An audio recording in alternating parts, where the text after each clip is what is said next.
We are jumping straight into a stack of material today, and it's all focused on one goal, helping you sound, well, more confident and proficient when you speak English. Yeah, it's a goal a lot of people have, isn't it? You get to a certain point, your grammar's good, your vocab's there, but something about the sound, it just feels a bit off, maybe not quite clear. Exactly. And the sources we looked at, they really stress that the aim isn't necessarily a perfect native accent, whatever that even means, but it's about clarity. It's about getting that natural flow. Right. So what we've done is pull out five really specific techniques. Think of them as shortcuts, maybe. Things the research keeps pointing to as making the biggest difference in how you sound. Okay, 5 shortcuts. Let's hear them. All right. So we're going to cover phrasing, basically how you group your words. Then getting physical with long vowels and diphthongs. After that, intonation, the music of English. Then a really cool trick with the weak t sound. And finally, putting it all together with chunks. Sounds like a solid plan. Aw. Let's dive into that first one then, phrasing. What did the analysis show here? I remember seeing something about word-by-word speech. Yeah, that's a classic sign of maybe lower fluency levels. You hear speakers saying things like, I live in Spain. Each word is kind of isolated. Right. And it makes it harder to follow, actually, compared to someone who just says, I live in Spain, I like it a lot. It flows much better. Exactly. You're grouping the ideas. I live in Spain. That's one unit. Pause. I like it a lot. That's the next unit. You're still pausing, but the pauses make sense. They happen between the thoughts. So it's about thinking in these chunks of meaning, these phrases or clauses. Precisely. Even with longer sentences like, if I had more money, pause. I'd buy a new car. You say the whole first part together, then the second. It guides the listener. Okay, so how do you actually get better at this? It feels like you need to change how you listen first. That's exactly what the sources say. Step one is just noticing. Pay attention when you listen to proficient speakers. Where do they pause? Where do they breathe? Then you practice. Simple repetition helps, but the real key, the thing everyone calls or, quote, game changer, is shadowing. Ah, shadowing. We hear that a lot. Can you break down what that actually means, like mechanically? Yeah, it's basically repeating what you hear almost as you hear it. You get a short audio clip, maybe just a few seconds, and you try to speak along with the original speaker. So you're matching their rhythm, their pauses. Everything. The rhythm, the pitch changes, the timing. It forces your brain away from just translating words and makes you focus on the overall sound structure, the phrasing. It's pure imitation, and it seems to be the fastest route. Okay, that makes sense. So phrasing is like the blueprint. Now let's talk about the building blocks, the actual sounds. Technique 2, long vowels and diphthongs. You said this was physical. Oh, definitely. This was fascinating. Many languages, think Latin-based ones or some Asian languages, they rely heavily on short, quite relaxed vowel sounds. English, not so much. Oh, so. English uses the front of the mouth, the lips, much more actively. You have to stretch sounds out. It literally requires training different facial muscles, ones you might not use much in your native language. So it's like facial gymnastics. We're actually building muscle memory in our face. Pretty much, yeah. And that's why the advice is often to over-exaggerate when you practice these sounds initially. Okay, give us some examples. Which sounds are we talking about? Well, take the ah sound, like in car or park. It needs to be long and open. Think about the dentist asking you to say, ah, you really open up. Right, not a quick A. Exactly. Or the E sound, like in sea or sheep. The sources literally say you should be smiling when you make this sound. That stretch, that smile is the sound. I can feel that. Okay, what else? There's the U sound, blue, shoe, you. Again, lips forward, quite rounded. And then a tricky one for many, the sound in words like girl, work, world. That involves a specific tongue position, sort of tense in the middle of the mouth. And these the long vowels? What about diphthongs? You call them slides. Yeah, because that's what they are. You're sliding from one vowel sound smoothly into another within the same syllable.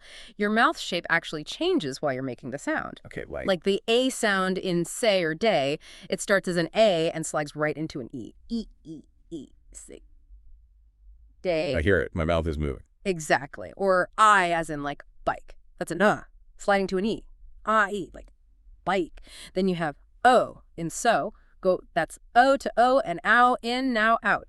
If your mouth isn't moving for these, you're probably cutting them short. So the takeaway is be conscious of the physical movement, maybe even exaggerate it when practicing. Yes. Train those muscles first.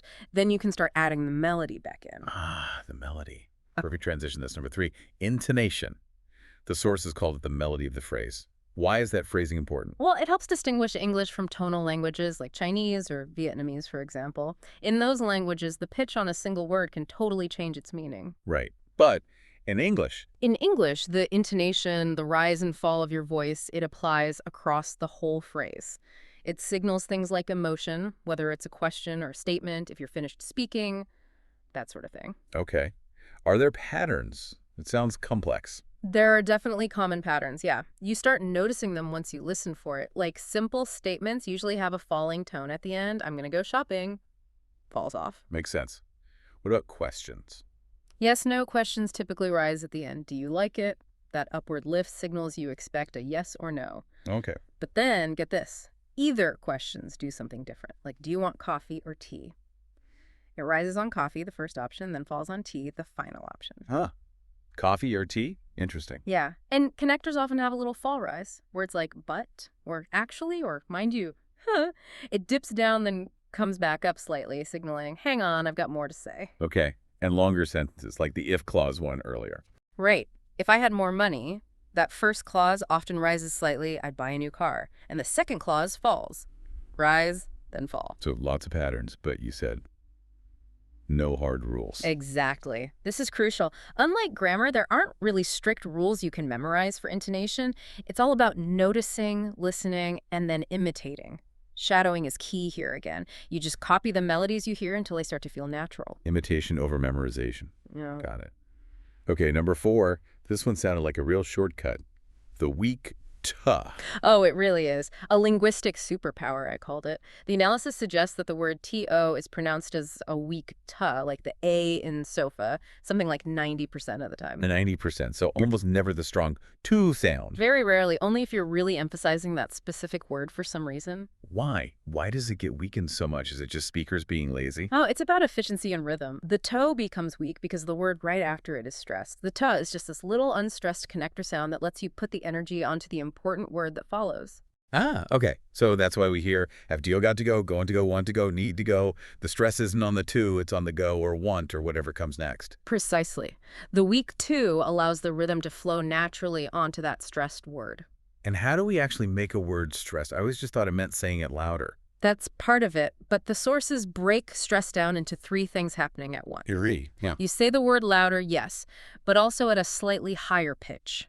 And you make the main vowel sound a tiny bit longer. Louder, higher, longer. Exactly. Yeah. So it's not just, I have to go, it's, I have to. Louder, higher pitch on to, slightly longer a sound.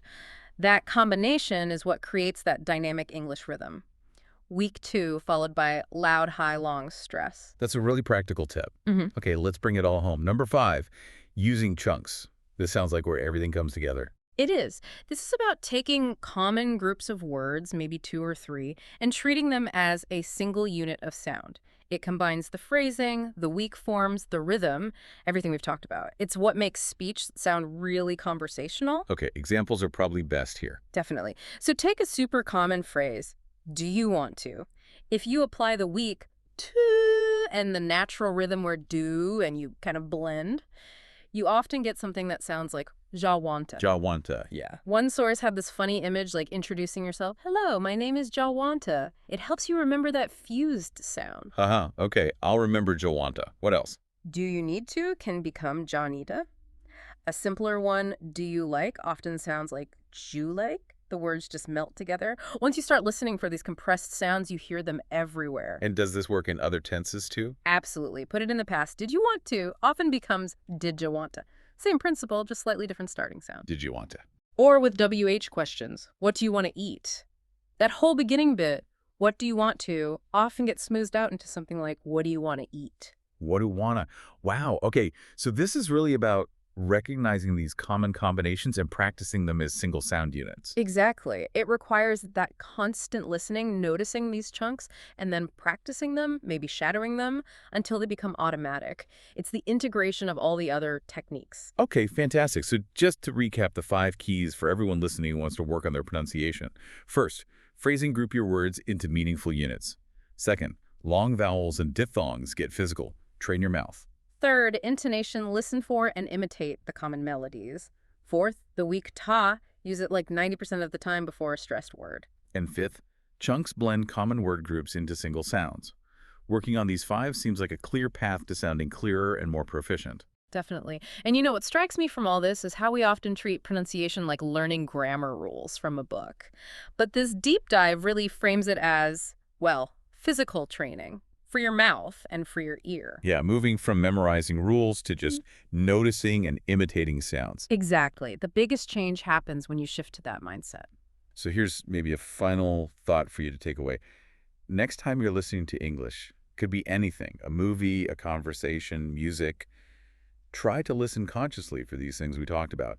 Now that you know about weak forms, long vowels, phrasing, intonation, which one is the hardest to stop hearing? Ooh, that's a good one.